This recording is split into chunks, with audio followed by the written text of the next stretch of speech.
Hello guys, welcome to JNB updates.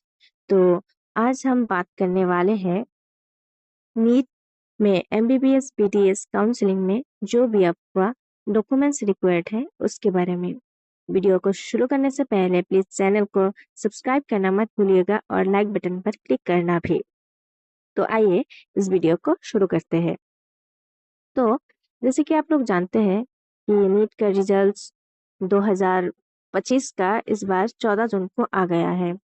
तो results के बाद ही सबसे पहला काम होता है हमारा काउंसलिंग में पार्टिसिपेट करना। काउंसलिंग का नोटिफिकेशन अभी तक आया नहीं है, लेकिन बहुत जल्द आ जाएगा।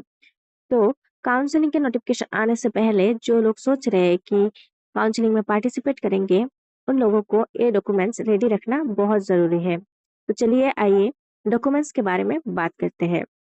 सबसे पहला डॉक्यूमेंट चाहिए मार्कशीट क्लास 10th का और 12th का।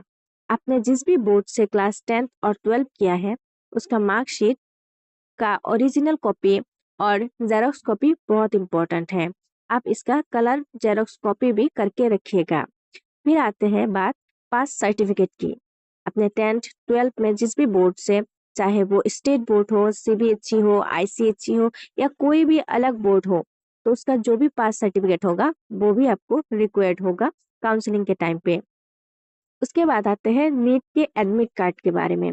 जो एडमिट कार्ड आप लोग नीट के एग्जाम के दिन लेके गए थे, वही एडमिट कार्ड आपको ले जाना पड़ेगा काउंसलिंग के टाइम पे। और क्लास 10th का भी आपको एडमिट रिक्वायर्ड होगा। क्लास 10th का एडमिट आपका बहुत जरूरी है, क्योंकि उसमें से ही आपका बर्थ वगैरह का प्रूफ जो है वो मिलेगा। तो इसीलिए आपको एक्स्ट्रा करके बर्थ सर्टिफिकेट कैरी करने की जरूरत नहीं है। क्लास 10th का एडमिट कार्ड का ओरिजिनल कॉपी और इसका कलर प्रिंट जरूर करवाइएगा। उसके बाद बात आती है नीट के स्कोर कार्ड के बारे में और ओएमआर शीट के बारे में। नीट का जो स्कोर कार्ड आप लोगों ने डाउनलोड किया था, आपका मार्क्स देख के, रिजल्ट देख के, उसका आप 4-5 प्रिंट आउट करा लीजिएगा और ओएमआर शीट का भी। ओएमआर शीट का कलर प्रिंट कराना मत भूलना। उसके बाद बात आती है नीट के एप्लीकेशन फॉर्म का। आपने जब रजिस्ट्रेशन किया था, फॉर्म भरा था, पेमेंट करने के बाद आपको एक कंफर्मेशन पेज डाउनलोड करने के लिए आया था। वही है नीट का एप्लीकेशन फॉर्म। उसको भी प्रिंट आउट करना मत भूलिएगा। कम से कम 4 to 5 पेजेस आपको करना पड़ेगा। उसके बाद आते हैं कैटेगरी और कास्ट सर्टिफिकेट के। अगर आप जनरल कैटेगरी से बिलोंग करते हैं तो आपको इनकी कोई जरूरत नहीं होगी।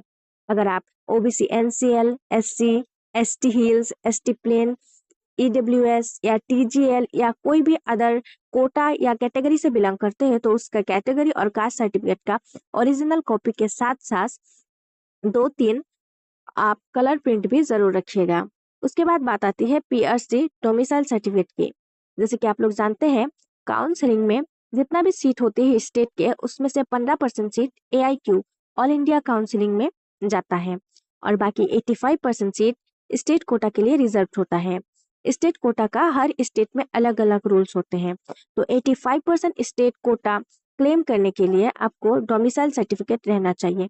मतलब आपको उस स्टेट में कम से कम 20 साल से रहना पड़ेगा। अगर आप 20 साल के नहीं हो तो आपके मम्मी पापा तो होंगे ना, तो उसी बेसिस पर आपका पीआरसी बनेगा।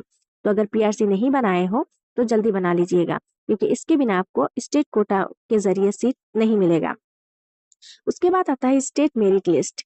हर स्टेट में अभी जैसे कि आपको ऑल इंडिया रैंक पता चल गया ना, वैसे ही हर स्टेट का जब काउंसलिंग नोटिस आएगा तो एक स्टेट मेरिट लिस्ट का पीडीएफ निकलेगा।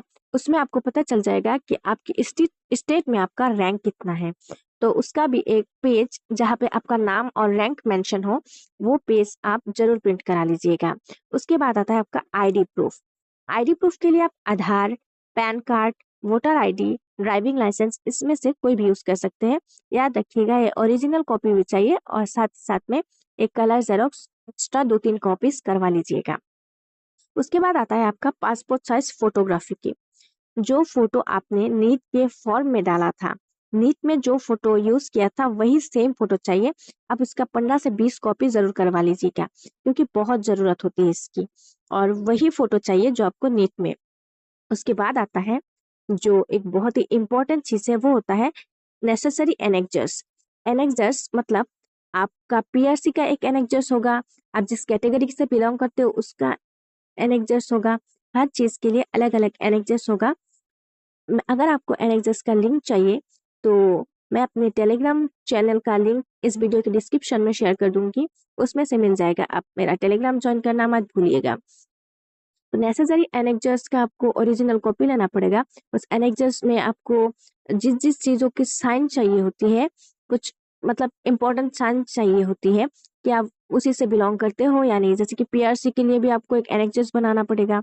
आपका जो मतलब आपने डोमिसाइल लिया है ना स्टेट कोटा का, तो उसके लिए आपका एनेक्जर्स बनाना पड़ेगा। आप जिस कैटेगरी से बिलोंग करते हो कैटेगरी के लिए आपको एनेक्जर्स बनाना पड़ेगा। तो उसका भी 3-4 जेरोक्स कॉपी जरूर रखिएगा। तो अगर आपको वीडियो पसंद आया तो लाइक करना मत भूलिएगा, और अगर आपको और कोई इन्फॉर्मेशन चाहिए तो कमेंट में जरूर लिखिएगा। Thank you so much.